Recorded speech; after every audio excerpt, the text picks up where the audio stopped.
Okay class 8th, ये आपके आगे के क्वेश्चन है। क्वेश्चन नंबर 1 है, सिपाही विद्रोह का तात्कालिक कारण क्या था और क्यों?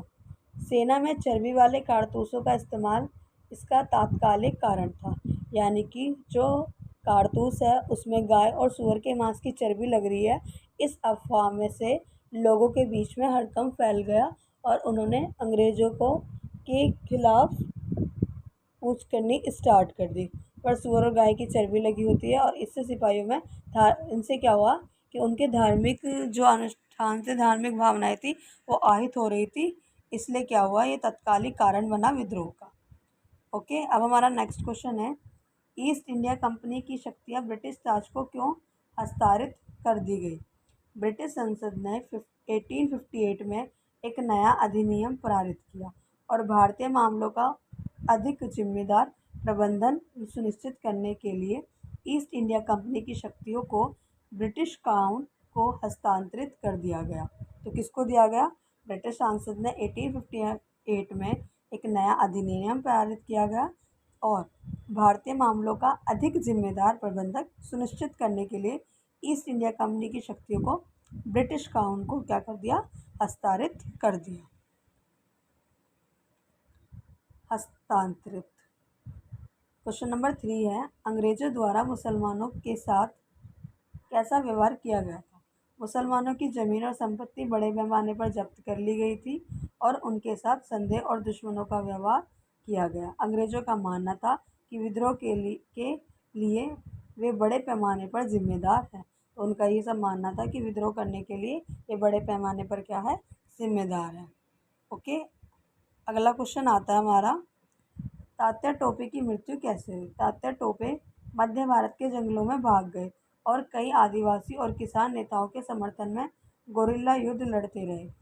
उन्हें अप्रैल 1859 में पकड़ लिया गया, उन पर मुकदमा चलाया गया और उनकी हत्या कर दी गई। तो इस तरीके से क्या हुआ? तात्या टोपे की हत्या कर दी गई थी गोरिल्ला युद्ध में। अब हमारा नेक्स्ट क्वेश्चन है, क्वेश्चन नंबर 5, झांसी की रानी लक्ष्मीबाई की क्या मांग थी जिसे अंग्रेजों ने अस्वीकार कर दिया? झांसी की रानी लक्ष्मीबाई चाहती थी कि कंपनी उनके पति की मृत्यु के बाद उनके दंतक पुत्र को राज्य का उत्तराधिकारी मान ले, लेकिन अंग्रेजों ने उनकी मांग को ठुकरा दिया था। हमने पढ़ा भी था पहले कि उन्होंने ऐसे लॉ एंड ऑर्डर निकाले थे जिसमें जिनकी भी क्या नहीं उत्तराधिकारी नहीं होगा, वो सारी प्रॉपर्टी किसके पास चली जाएगी? अंग्रेजों के पास चली जाएगी। तो इसी कारण से झांसी में भी युद्ध हुआ था। अब हमारा क्वेश्चन नंबर 6 आता है, 1857 के विद्रोह ने ईस्ट इंडिया कंपनी की स्थिति को कैसे प्रभावित किया?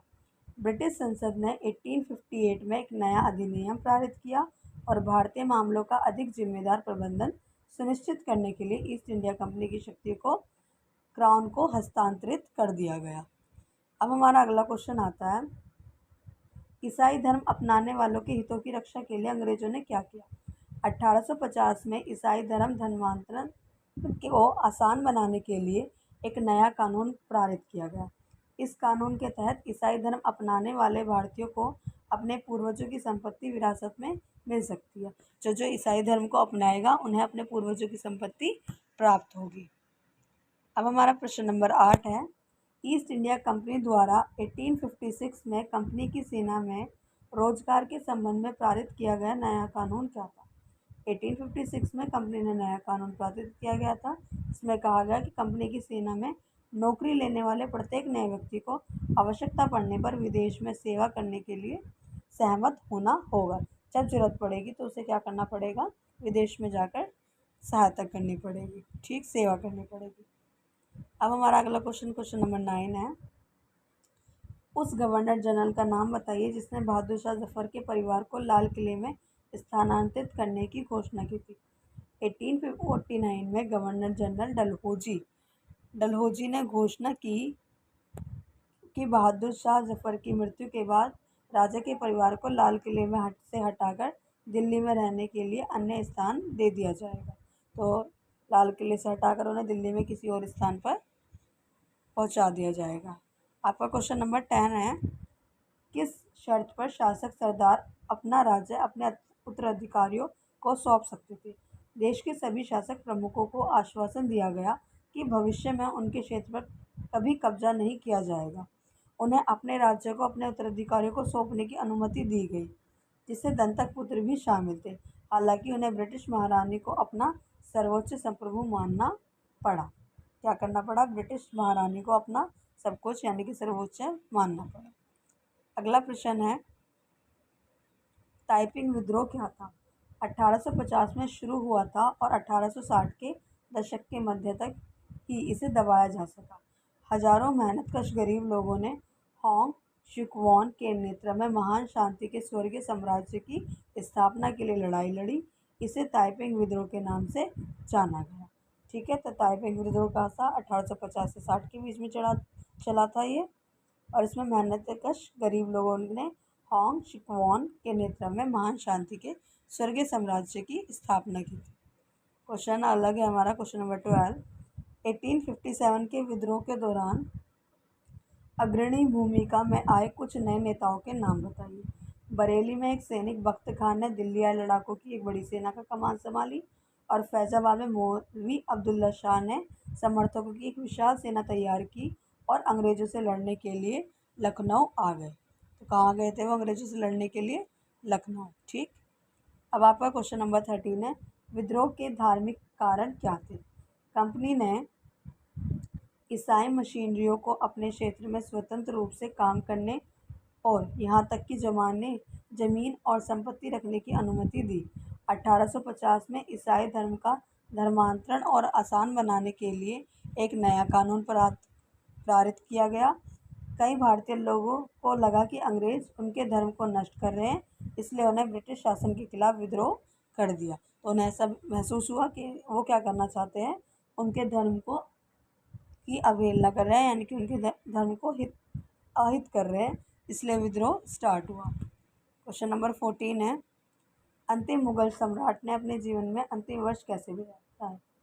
सितंबर 1857 में दिल्ली के विद्रोह में सेनाओं में से पुनः प्राप्त कर लिया गया। अंतिम मुगल सम्राट बहादुर शाह जफर पर अदालत में मुकदमा चलाया गया। उन्हें आजीवन कारावास की सज़ा सुनाई गई। उनके बेटों की उनकी आंखों के सामने गोली मार दी गई। उन्हें और उनकी पत्नी बेगम जीनत महल को अक्टूबर 1858 में रंगून की जेल में भेज दिया गया, और 1862 में बहादुर शाह जफ़र की रंगून में जेल में मृत्यु हो गई। तो बहादुर शाह जफ़र जो थे वो लास्ट का थे, वहाँ के शासक थे। उनको इस तरीके से मुकदमा चलाकर उनके बेटे की मृत्यु करके और उन्हें रंगून जेल में बंद कर दिया गया, और बाद में वहीं पर उनकी क्या हो गई थी? मृत्यु हो गई थी। ओके, आपका अगला क्वेश्चन है, क्वेश्चन नंबर 15। विद्रोह के सामाजिक कारण क्या थे? अंग्रेजों का मानना था कि भारतीय समाज में सुधार की जरूरत है।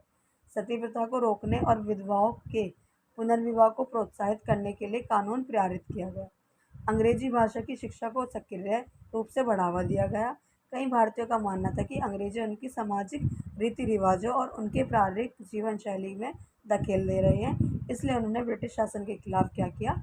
विद्रोह किया था। ये भी अलग अलग कारण थे कि वो उनके धर्म को लेकर उनके धर्म की अवहेलना कर रहे हैं और उनके रीति रिवाजों और पारंपरिक शैली जो है उसमें दखल अंदाजी कर रहे हैं। तो ये एक मेन कारण बन गया था, जिसके कारण विद्रोह और ज़्यादा बढ़ता चला गया।